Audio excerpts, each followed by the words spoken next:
Nah, untuk aliran saluran terbuka, biasanya di dalam praktek sering dijumpai saluran yang melintas di jalan.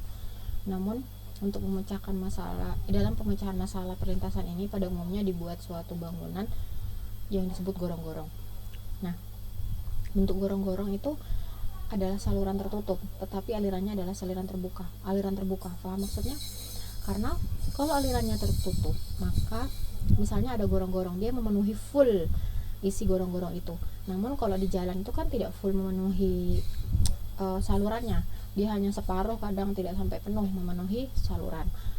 Jadi itu dia memang saluran tertutup, tidak berhubungan langsung dengan atmosfer, namun pola alirannya, jenis alirannya adalah aliran terbuka, di mana masih ada celah di dalam gorong-gorong untuk udara.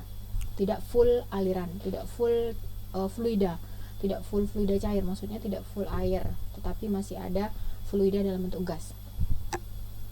Karena bentuknya yang tetap, maka untuk memudahkan perhitungan biasanya dibuat kurva, dan kurvanya itu tidak berdimensi agar dapat berlaku umum.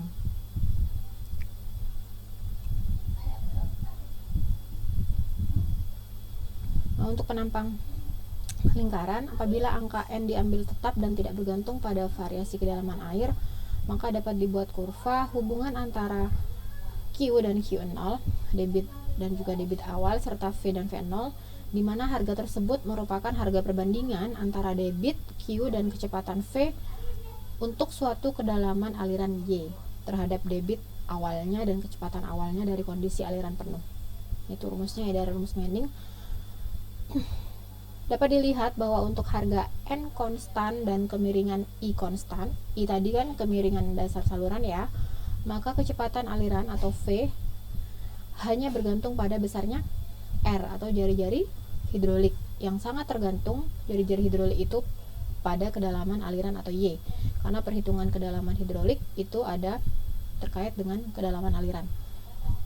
Demikian pula debit aliran Q, karena besarnya tergantung pada kecepatan V dan luas penampang aliran A. Di dalam rumusnya kan Q ada unsur V dan unsur A. Karena kurva-kurva hubungan antara A dengan A0 serta R dengan R0 adalah, dan di mana A0 dan R0 adalah luas penampang dan jari-jari hidrolik, A0 itu luas penampang dan R-nya adalah jari-jari hidrolik, maka kurva hubungan antara Q dan Q0 serta V dan V0 dapat dilakukan dengan bantuan kurva-kurva itu. Itu ya rumusnya, bisa dibaca ini nanti di PPT-nya, nanti saya share. Karena N dan kemiringan salurannya itu konstan, maka persamaannya disederhanakan menjadi V per V0 sama dengan R pangkat 2/3 per N0 pangkat 2/3. Kemudian disederhanakan lagi seperti di bawah. Nah, untuk perhitungannya sebelum masuk ke kurva diplot dulu seperti ini ya. Kedalaman per D0, A per A0, R per R0 dimasukkan dulu, baru diplot di kertas milimeter blocks, menghasilkan kurva-kurva seperti ini.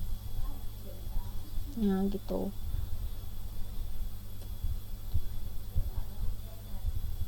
Jadi memang nanti bisa dibaca, diteliti lagi ya ininya ya.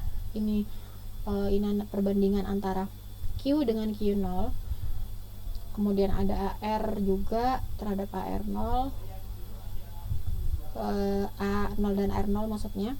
Terus kemudian V dengan V0 juga ada kurvanya, diplot lah di milimeter block itu di situ. Nanti kita ada soal, nanti dicoba di situ aja ya. Mungkin pekan depan soalnya. Dari kurva-kurva ini tampak bahwa harga Q dan Q0 maupun V per V0 mempunyai harga yang maksimum terjadi pada 0,938. Coba Q0 dan V0 ya. Q0 dan juga V0. Nah, di sini puncaknya kan dia di sini ya, di 0, di kedalaman Y per D0 di kedalaman 0,98, kan paling sini toh. Nah, di sini kan yang paling lebar kan di sini nilai paling besar. Nah, itu 0,98an di situ. Sama juga dengan yang satunya, artinya bisa diibaratkan bahwa dalam satu kedalaman dimungkinkan mempunyai dua debit yang, artinya gini, dari gambar tadi, dari kurva tadi itu dapat dilihat bahwa pada kedalaman lebih besar dari 0,82 misalnya, dimungkinkan mempunyai dua kedalaman berbeda untuk satu debit. Artinya dalam satu garis gini ya, garis gini lurus ke bawah itu dalam sungai, kalau di tengah-tengah dengan paling bawah otomatis kan kedalamannya berbeda. Nah, bisa jadi mereka mempunyai debit yang sama. Paham maksudnya? Misalnya kedalaman dalam satu garis sungai yang sama, satu bagian sungai yang sama, satu bagian ya.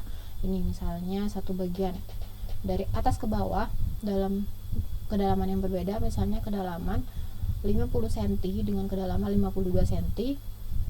Ada dua kedalaman tersebut memiliki satu debit, dan di atas 0,938 misalnya debitnya jauh lebih kecil, karena kalau sudah di bawah ya kedalamannya sudah tidak terlalu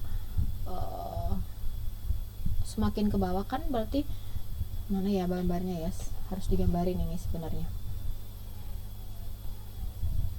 Misalnya digambarkannya ntar siap pakai ini aja.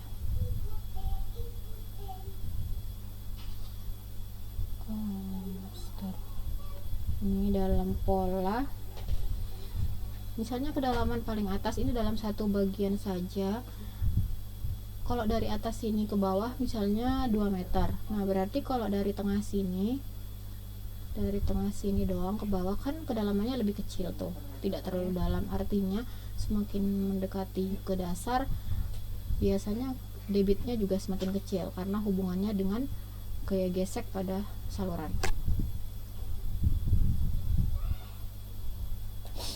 Sama dengan ini juga bisa dilihat di kurva. Oke. Untuk pekan depan perhitungan aliran seragam kita akan banyak latihan soal.